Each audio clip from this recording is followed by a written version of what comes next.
Obrigada, Sr. Presidente, em exercício. Sr. Doutor, não queria amassá-lo muito, mas queria fazer aqui um ponto da situação relativamente ao Conselho de Administração do Banco de Portugal, à presença do Sr. Governador nas reuniões de Conselho de Administração, porque face à Lei Orgânica do Banco de Portugal, o Conselho de Administração é composto pelo Governador, que preside, e 2 vice-governadores e por 3, 5 administradores. A minha questão é esta. Estando o Sr. Governador nas reuniões de Conselho de Administração e tendo assento por direito próprio, a minha questão é, ignorando o período em que o Conselho de Auditoria, em que o senhor esteve no período, e, portanto, mesmo que não estava, eu pergunto, face às questões que aqui têm sido trazidas, se uma questão desta natureza, invocada pelo Presidente do Conselho de Fiscalização, sem nenhuma reserva, que diz isto, estava verificada na Caixa Geral de Depósitos uma estratégia comercial que se aplicava aos grandes devedores, não se cobravam juros, não se cobrava capital para não se tratar o incumprimento.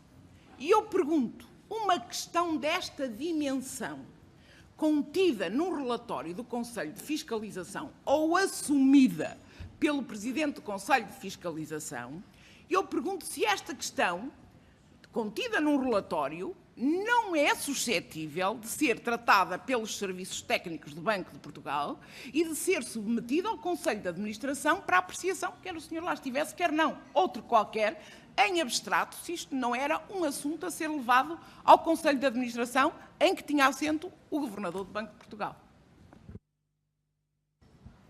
Sra. Deputada, eu não sei se posso perguntar a que período é que essas práticas se referiam. Sim, eu posso. Com o microfone. Eu posso. Peço desculpa.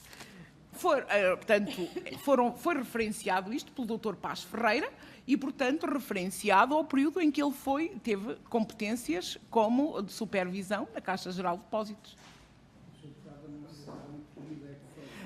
A partir de 2007. Sr. Deputado, eu aí não tenho dúvida nenhuma em responder-lhe. Esse tipo de práticas eram irregulares. Esse tipo de práticas, se existiram, da parte do Conselho de Administração de qualquer instituição de crédito, em que os juros não eram contabilizados e cobrados.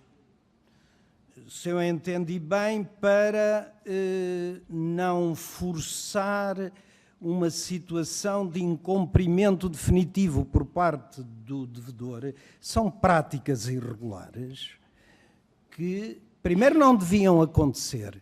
Em segundo lugar, se foram ao conhecimento da supervisão, a supervisão tinha que atuar. Senhor doutor, prosseguia e colocava-lhe ainda uma outra questão. É que, tendo havido, já aqui foi afirmado, e agora peço desculpa porque os meus papéis já são aqui muitos, tendo sido afirmado, de facto, esta prática, tendo sido constatada uma prática quase que de casino em termos de concessão de crédito pela Caixa Geral de Depósitos, neste período que lhe estou a reportar, especificamente de 2005 em diante, tendo sido este ambiente de laxismo, passa a expressão, na concessão de crédito, na violação de parceiros de crédito, do Conselho de Crédito, portanto, sendo estas atuações uma prática quase corrente e assumida, eu pergunto-lhe se depois que chegou à supervisão e às funções da auditoria do Banco de Portugal, se notou alguma coisa de diferente a partir de determinado momento, inclusive a partir de 2012, com todas as restrições que se impuseram, portanto, se houve apertos, se houve mecanismos que determinaram procedimentos completamente diferentes daqueles que se verificaram até esta data. Sr. Deputado, em primeiro lugar, uma precisão, eu não cheguei à supervisão. Auditoria. E permita-me, há pouco o Sr. Deputado aparentemente tinha estes elementos, mas permita-me que leia para precisar qual é a missão do Conselho de Auditoria do Banco de Portugal. Permita-me, porque é muito importante relativamente ao que pergunta.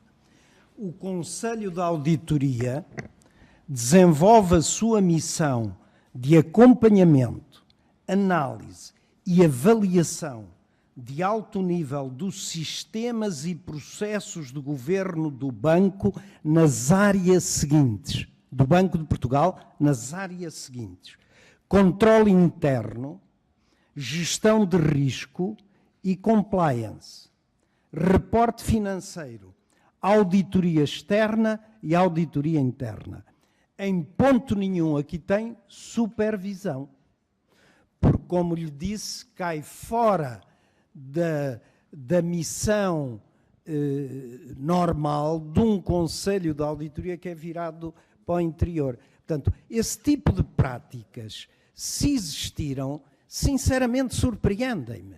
Eu não poderia considerar que num banco público não houvesse senão um cumprimento rigoroso do enquadramento regulamentar, legal, de acordo com as normas prudenciais comportamentais. Portanto, se isso existiu, ponto de interrogação, deixa-me surpreendido. É o que lhe posso dizer.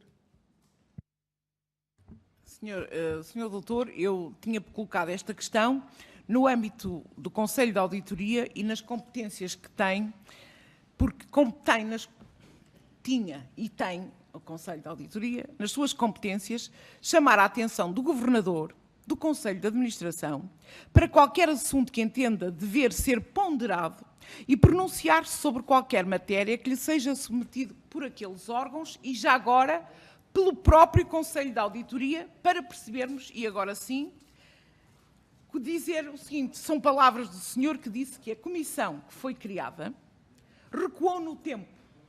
Foi a 2003 e 2004 e que, com base em casos concretos do sistema financeiro, que também contribuíram para a produção do relatório de Vossa Excelência.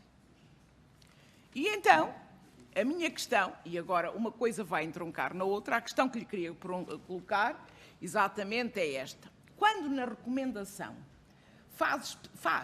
portanto, a Comissão de Avaliação dá especial ênfase aos potenciais conflitos de interesse entre os grupos financeiros supervisionados, a minha questão é: o Banco de Portugal nunca tinha parado sobre esta matéria?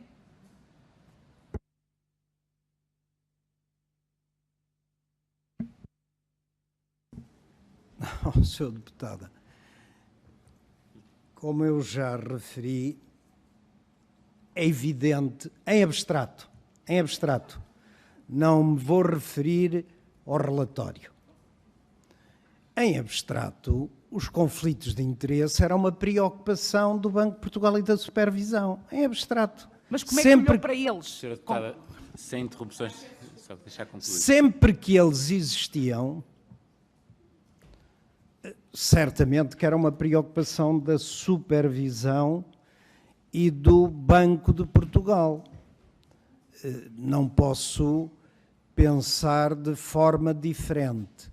Se o fez especificamente em relação ao caso A, B ou C, isso já é uma questão de natureza distinta.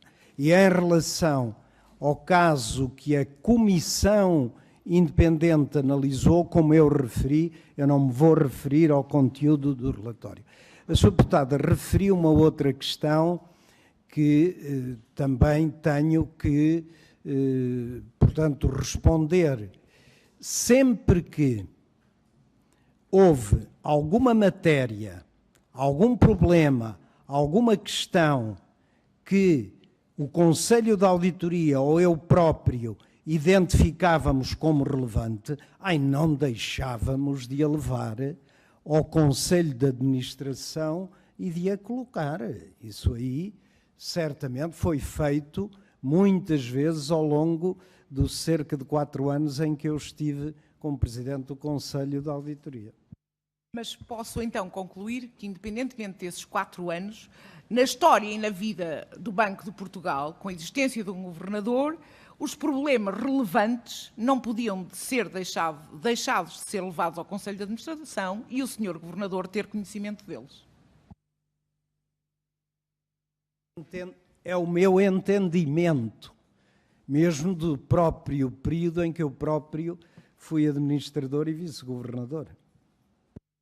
Tenho só mais uma questão a fazer-lhe, que é, ainda no âmbito das recomendações que fizeram, relativamente à parte, portanto, das filiais de países terceiros e às isenções de grandes riscos, portanto, em que fazem referência, não conceder isenções de grandes riscos para exposições a intergrupos e filiais em países terceiros, desde que não seja garantido o acesso sem restrições a toda a informação relevante para o exercício eficaz da supervisão, eu pergunto se esta situação foi em algum momento detectada em relação à Caixa Geral de Depósitos, sendo que andaram cá pelo ano 2003, 2004 e que recuaram no tempo.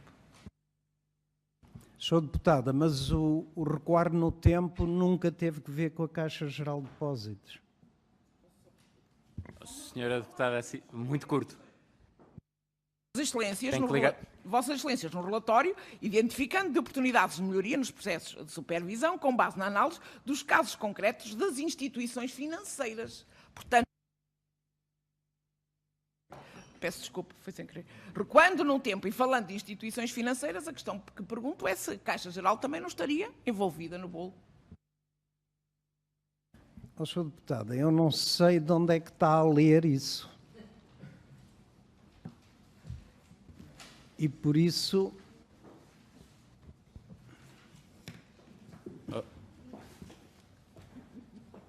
Eu peço mais uma vez, mas faz a vida. Não é isso. Sim, senhor. Essas... Dá-me licença. Dou licença a pedir, era só que identificasse o documento, uma vez que tem já a informação para se saber do que é que se está a falar. A senhora deputada teve a amabilidade de me mostrar o documento que é comunicado do Banco de Portugal sob as recomendações da Comissão de Avaliação às decisões e à atuação do Banco de Portugal na supervisão do Banco Espírito Santo. Muito obrigado. As recomendações que, como eu disse anteriormente, em alguns casos se traduziram até por iniciativas de natureza legislativa ou de produção de regulamentos, foram recomendações gerais que a Comissão fez a partir do caso concreto que estudou, que foi o BES.